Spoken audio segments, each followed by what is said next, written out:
आप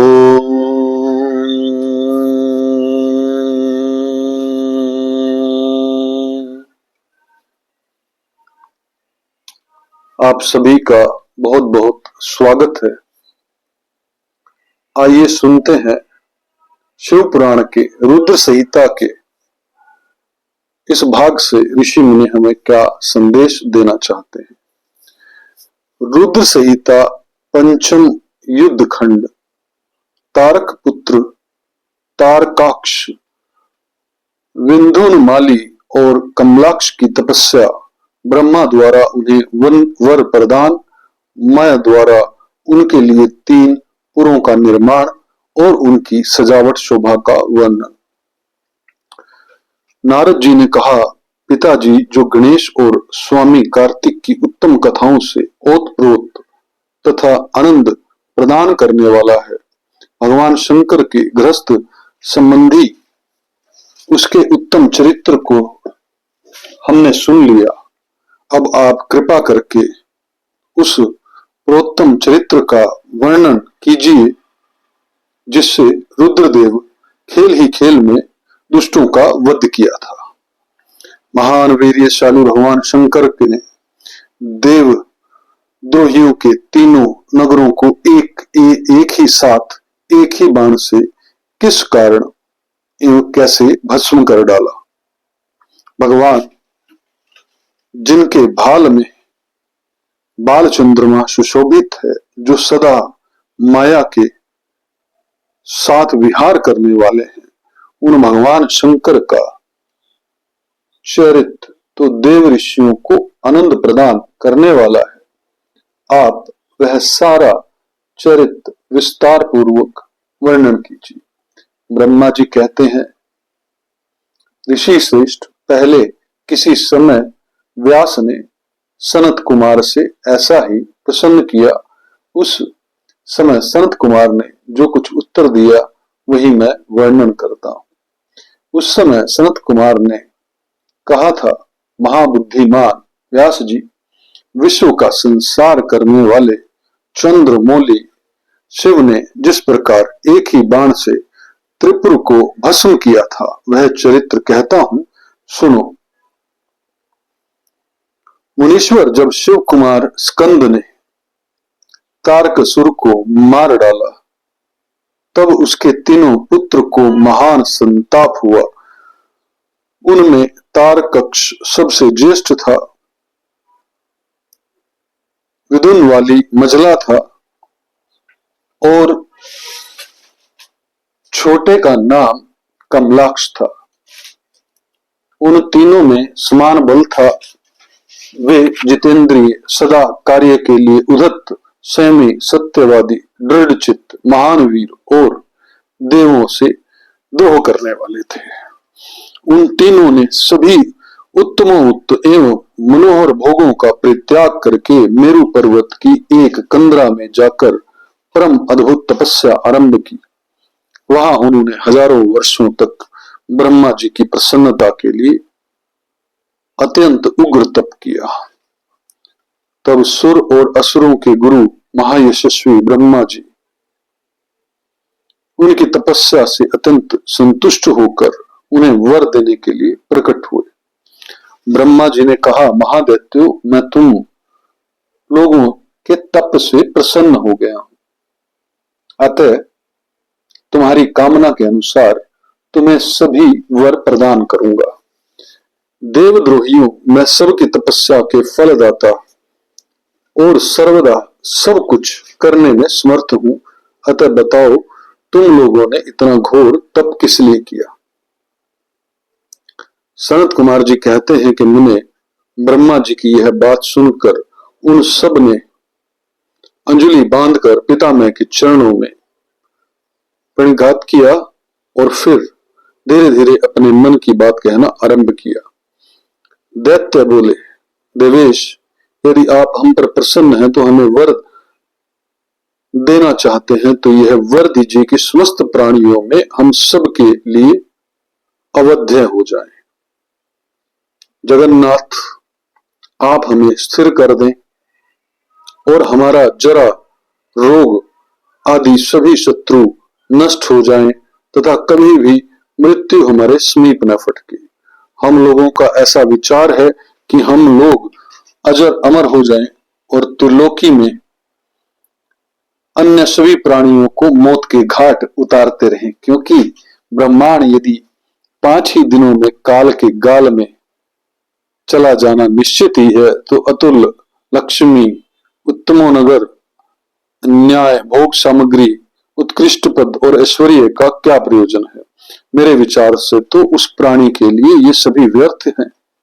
सनत कुमार कहते हैं, महर्षि, उन तपस्वी दैत्यों की यह बात सुनकर ब्रह्मा अपने स्वामी गिरिसाई भगवान शंकर का ध्यान करके बोले। ब्रह्मा जी ने कहा, असुरों, अमर तत्व सभी को नहीं मिल सकता, अतः तुम लोग अपना यह विचार छोड़ दो। इसके अतिरिक्त अन्य कोई वर जो तुम्हें चाहिए तुम मांग लो, क्योंकि दैत्यों, इस भूतल पर जहां कभी भी जो प्राणी जन्मा है अथवा जन्म लेगा, वह जगत में अजर अमर नहीं हो सकता। इसलिए पाप रहित असुरों, तुम लोग स्वयं अपनी बुद्धि से विचार कर मृत्यु की वंदना करते हुए कोई ऐसा दुर्लभ और दुसाध्य वर मांग लो जो देवता और असुरों के लिए असत्य हो।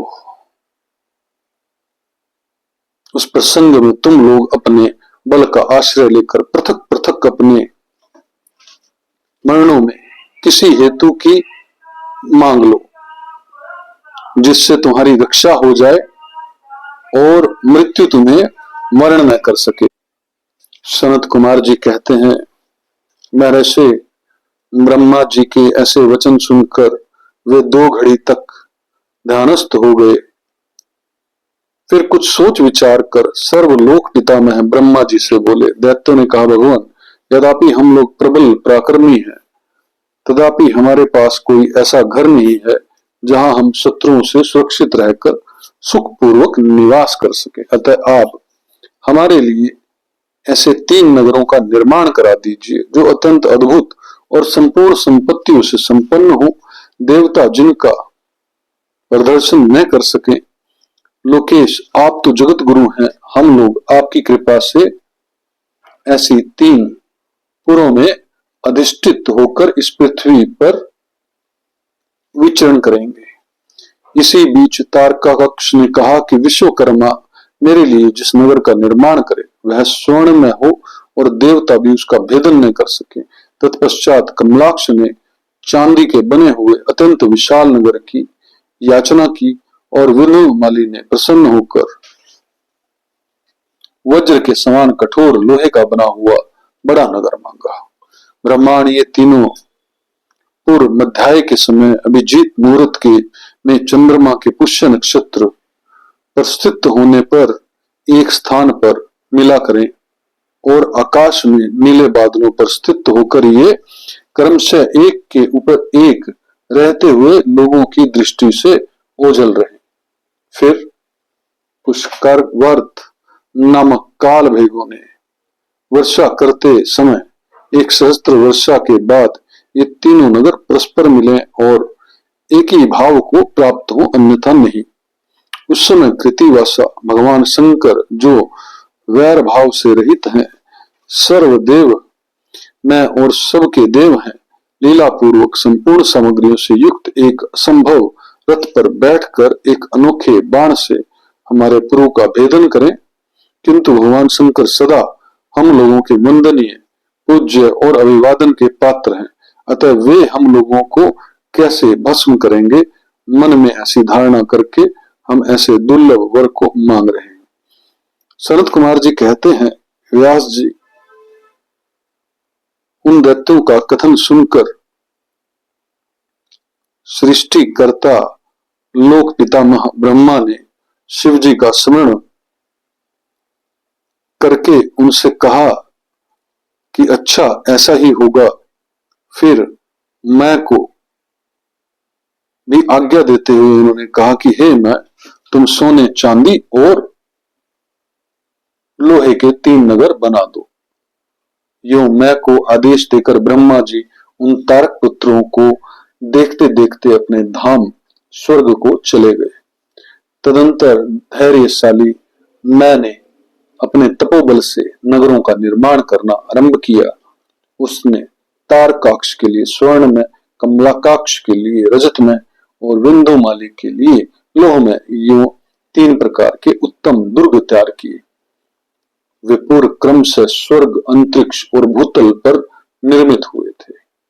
असुरों के हित से तत्पर रहने वाले मैं इन तीनों पुरों को तारकाक्ष आदि असुरों के हवाले करके स्वयं भी उसी में प्रवेश कर इस प्रकार उन तीनों पुरों को पाकर महान बल पराक्रम से संपन्न वे तारकासुर के लड़के उनमें प्रविष्ट हुए और समस्त भोगों का उपभोग करने लगे। वे नगर कल्प वृक्षों से व्याप्त तथा हाथी घोड़ों से संपन्न थे। उनमें मणि निर्मित जालियों से आच्छादित बहुतरे महल बने हुए थे। वे पदराग के बने हुए एवं सूर्य मंडल के समान चमकीले विमानों से, जिनमें चारों ओर दरवाजे लगे थे, शोभायमान थे। कैलाश शिखर के समान ऊंचे तथा चंद्रमा के समान उज्जवल दिव्य प्रसादों और गोपुरों से उनकी अद्भुत शोभा हो रही थी। वे अप्सराओं, गंधर्वों, सिद्धों तथा चारणों से खचाखच भरे थे। प्रत्येक महल में शिवालय तथा अग्निहोत्रशाला की प्रतिष्ठा हुई थी। उनमें शिव भक्ति प्राण शास्त्रज्ञ ब्राह्मण सदा निवास करते थे। वे बावली, कृप, तालाब और बड़ी बड़ी तैलियों से तथा समूह के समूह स्वर्ग से च्युत हुए वृक्षों से युक्त उद्यानों और वनों में सुशोभित थे। बड़ी बड़ी नदियों, नदों और छोटी छोटी सरिताओं से, जिनमें कमल खिले हुए थे, उनकी शोभा और बढ़ गई। उनमें संपूर्ण कामनाओं को पूर्ण करने वाले अनेकों फलों के भार से लदे हुए वृक्ष लगे थे, जिनसे ये नगर विशेष मनोहर लगते थे। वे झुंड के झुंड मदमत गजराओं से, सुंदर सुंदर घोड़ों से, नाना प्रकार के आकार प्रकार वाले रथों एवं सेविकाओं से अलंकृत थे। उनमें समानुसार पृथक पृथक क्रीड़ा स्थल बने थे और वेदाध्ययन की पाठशालाएं भी भिन्न भिन्न निर्मित हुई थी। वे पापी पुरुषों के लिए मनवाणी से भी अगोचर थे। उन्हें सदाचारी पुण्यशील महात्मा ही देख सकते थे। पति सेवा प्रायण तथा कुधर्म से विमुख रहने वाली पतिव्रता नारियां ने उन नगरों के उत्तम स्थलों को सर्वत्र पवित्र कर रखा था। उनमें महाभाग, शूरवीर, दैत्य और श्रुति स्मृति के अर्थ के तत्वज्ञ, सर्वधर्म प्रायण ब्राह्मण अपनी स्त्रियों तथा पुत्रों के साथ निवास करते थे। उनमें मैं द्वारा सुरक्षित ऐसे सुदृढ़ पराक्रमी वीर भरे हुए थे, जिनके केश नीले कमल के समान नीले और घुंघराले थे। वे सभी सुशिक्षित थे, जिससे उनमें सदा युद्ध की लालसा भरी रहती थी। वे बड़े बड़े समरों से प्रेम करने वाले थे। ब्रह्मा और शिव का पूजन करने से उनके पराक्रम विशुद्ध थे। वे सूर्य, मरुदगण और महेंद्र के समान बलि थे और देवताओं के मथन करने वाले थे। वेदों, शास्त्रों, पुराणों में जिन जिन धर्मों का वर्णन किया गया है, वे सभी धर्म और शिव के प्रेमी देवता वहां चारों ओर व्याप्त थे। उन नगरों में प्रवेश करके वे दैत्य सदा शिव भक्ति नरित होकर सारी त्रिलोकी को बाधित करके विशाल राज्य का उपभोग करने लगे। मुने, इस प्रकार वहां निवास करने वाले उन पुण्यात्माओं के सुख एवं प्रीतिपूर्वक उत्तम राज्य का पालन करते हुए बहुत लंबा काल व्यतीत हो गया। इस कथा में इतना ही। मैं उम्मीद करता हूं कि इस कथा से आपको कुछ ना कुछ सीखने को जरूर मिलेगा।